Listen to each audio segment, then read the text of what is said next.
Okay. Hello, it's Kelly. Can y'all hear me now? We can. Thank you. Good afternoon, Council. Thank you, everybody, for your attendance today. I believe most of us that were going to be here are here. This is just an opportunity for anybody on the Council to ask questions on this particular agenda item that we'll be discussing on Tuesday night.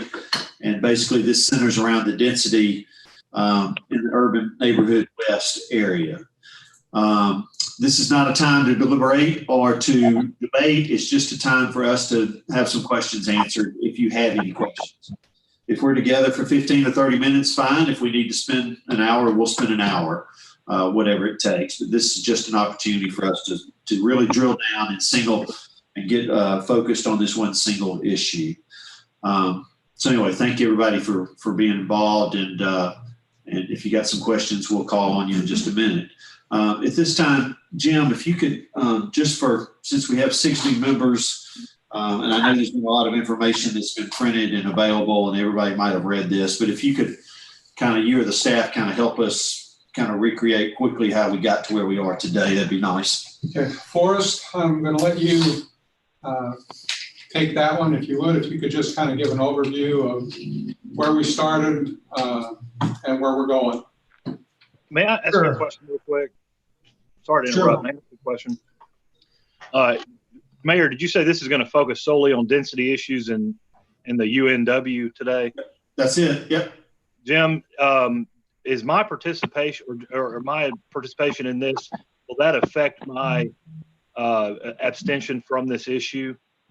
Should I not participate in this work session?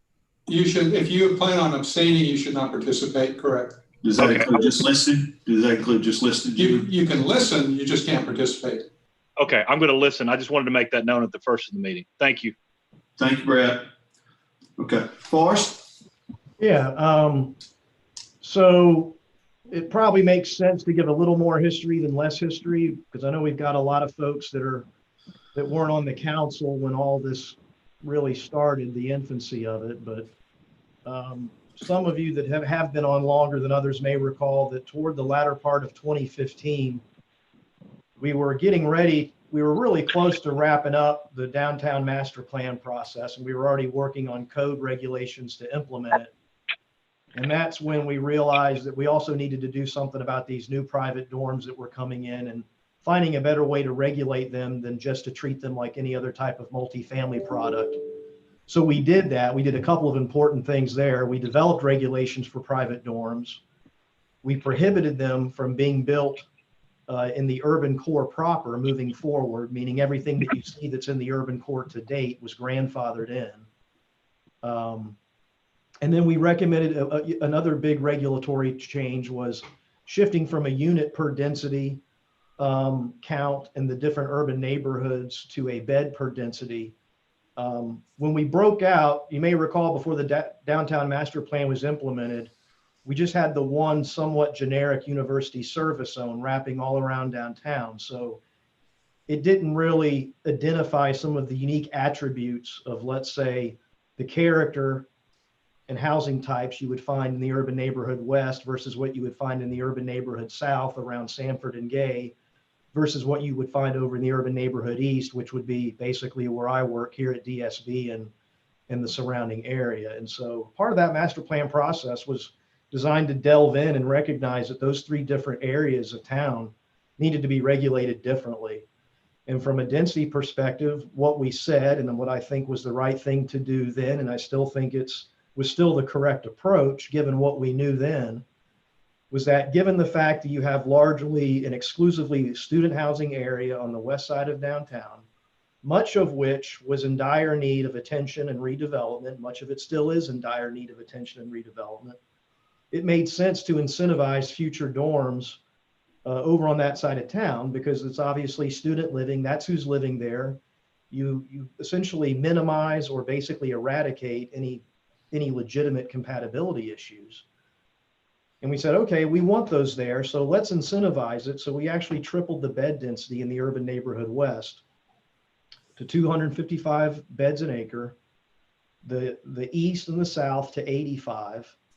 And I would say, I've said this many times before, and I'll say it again today, it was so successful that it was too successful. And we got more of what we expected we would get sooner than we expected we would get it.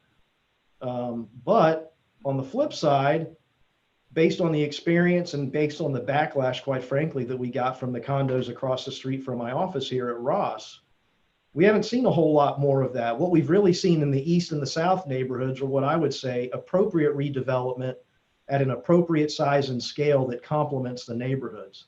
Have we paid a price on the west side? Yeah, I think we probably have. But I would much rather have had that occur where it has occurred than where it could have possibly occurred. The other question that's been asked is, what's the magic about the 170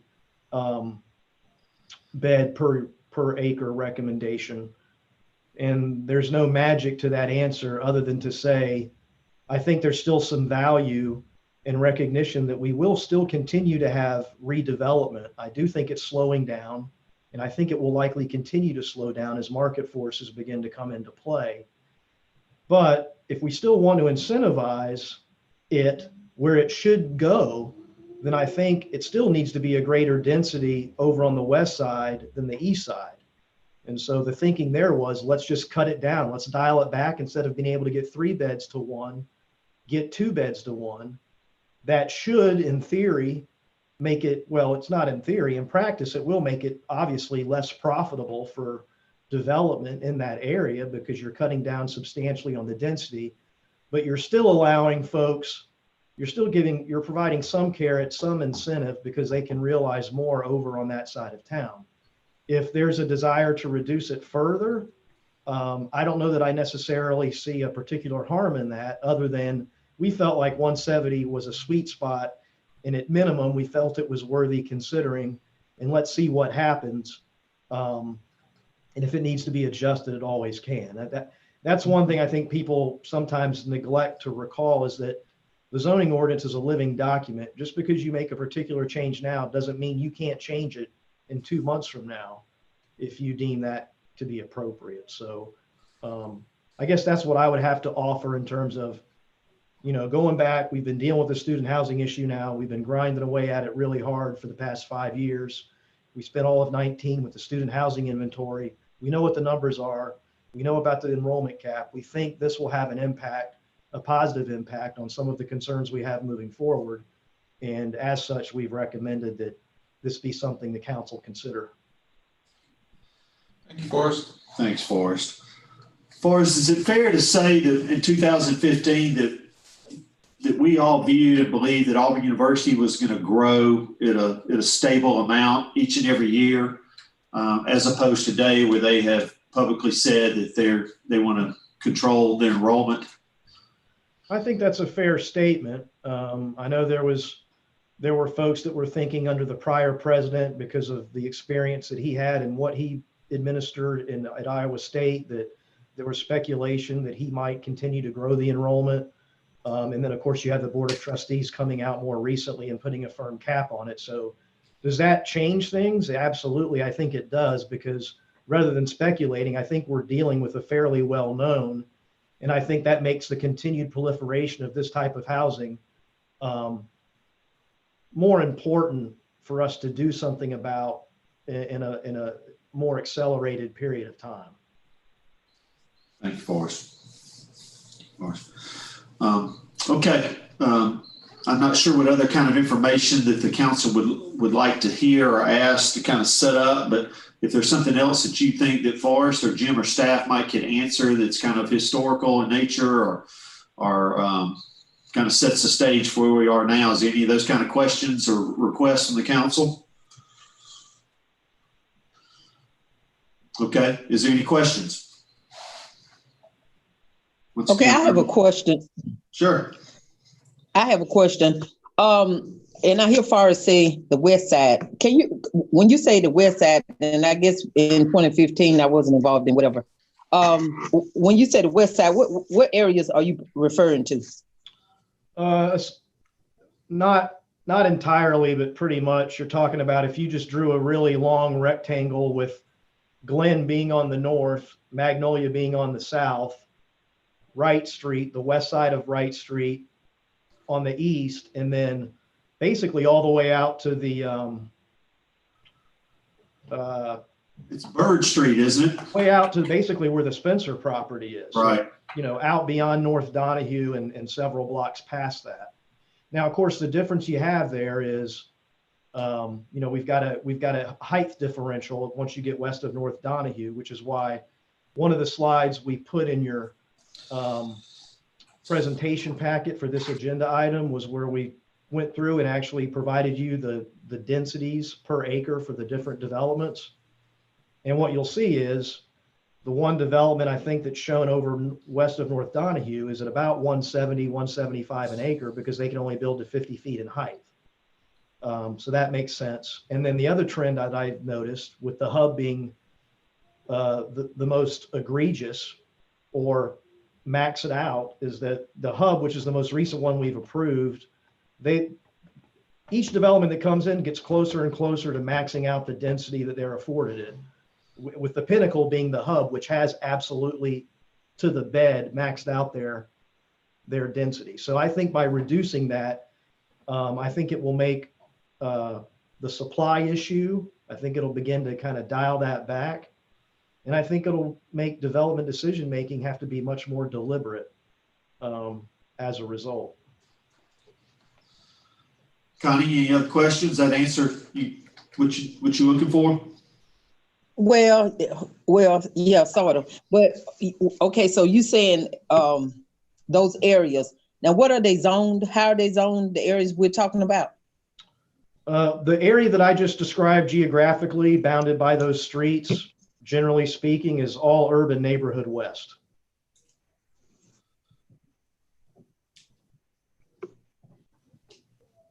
Okay. All right, thank you. Yep. Okay. Anyone else? Any other questions? I have a couple questions. Sure.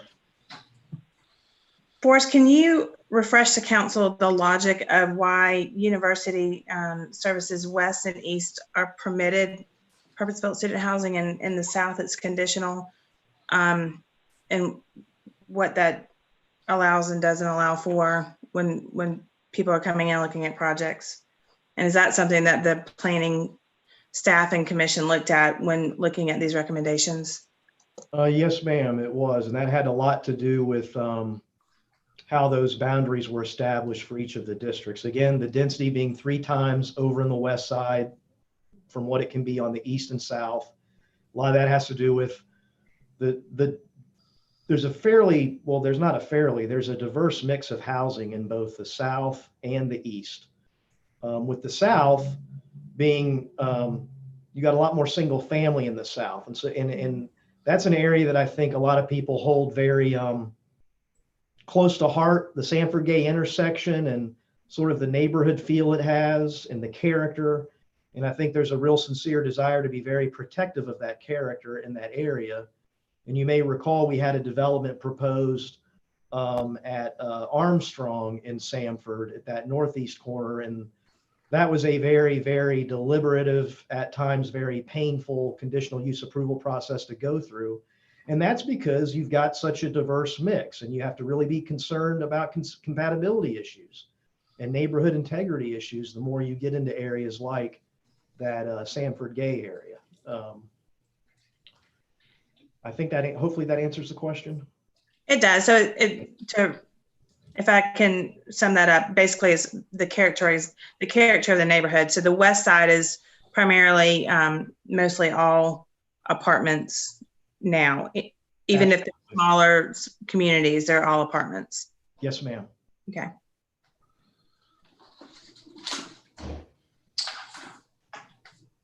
Next. Anyone else? Yeah, which one is the hub? The hub is over around Janelda.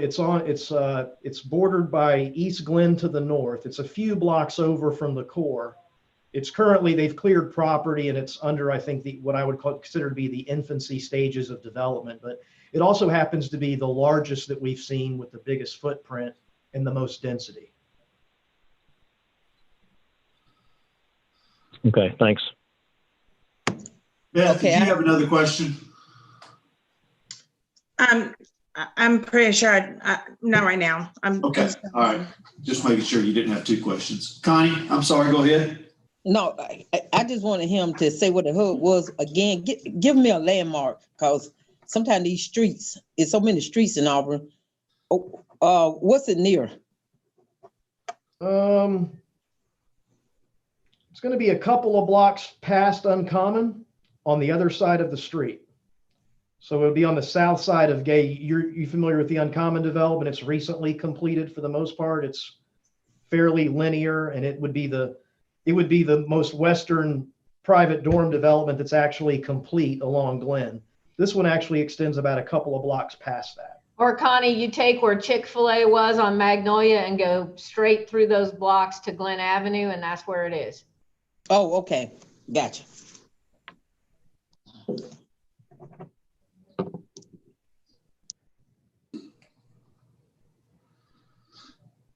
Jim, can you remind the council where we are with the moratorium? Okay, well, we're currently in the moratorium. Right. And Forrest, when do we have that coming up to an end? It's the latter part of December, maybe the 20th or thereabouts. I think it might be December 23rd. Is that the last meeting or right after the last meeting in December? Yeah, Right in that vicinity. Yeah, because your second December meeting's on the 15th. So the current moratorium from student housing, which includes ADUs and the academic detached, or ADUs and these high-rise student apartments,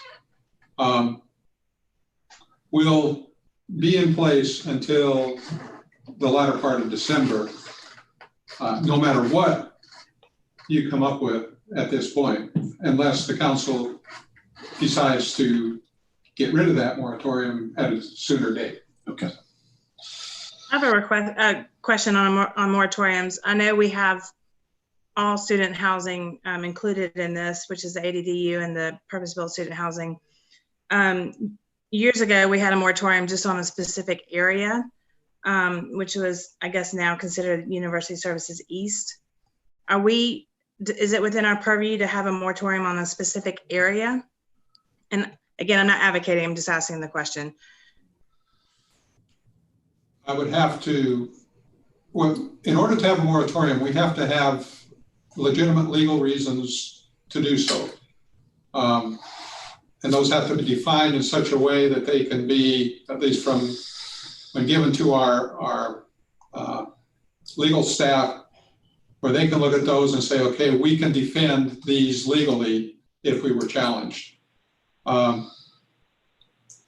So I'm not sure that I know the particulars of the moratorium on that particular area and why we did it. The particulars of this particular moratorium are that we have too many student beds, that we were overbuilt student beds, and that the survey that we had done said that that our absorption rate for student beds were about 400 per year, and we had exceeded that absorption rate. So it made legal sense to be able to have that moratorium. Now maybe Forrest or Megan can speak to the moratorium by area. I've seen moratoriums done geographically or by specific use types. I think the question with the geographic is, would it be a moratorium on all development in that zone of a certain nature versus just private dormitory? It's something we would have to investigate. You know, because what would be the why for a specific zone? Back to Jim's point, we need a compelling reason that's a health, safety, welfare related reason that is defensible in data. Thank you.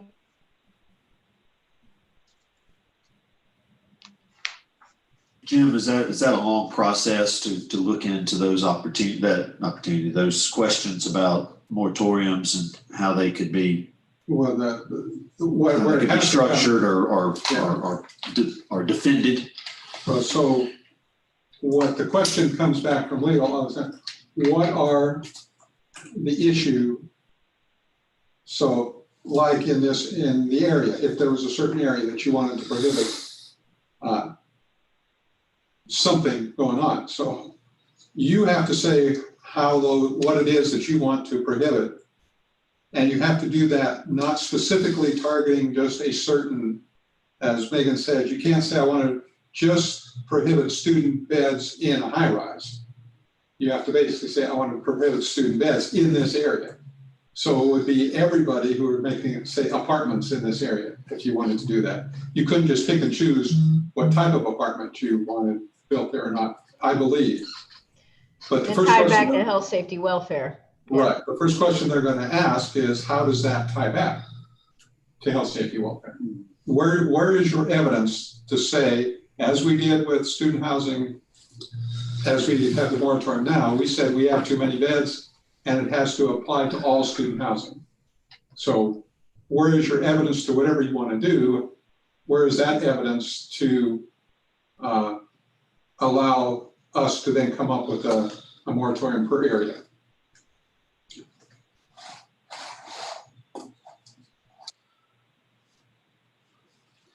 Any other questions? Yeah, I I do have a have- question. I'm sorry. Go ahead. Go ahead. Go ahead, Go ahead, Connie. Connie. Okay, I have a question. Before we do the moratorium vote in December, before it end, is there gonna be a recount before we vote on it? I know you're saying now that there's not enough, there's too many beds.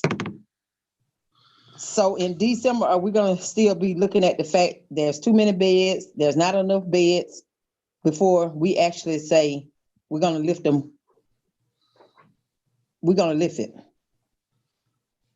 The current You understand my study, the current study we have of which is the Danfer study, which Forrest alluded to,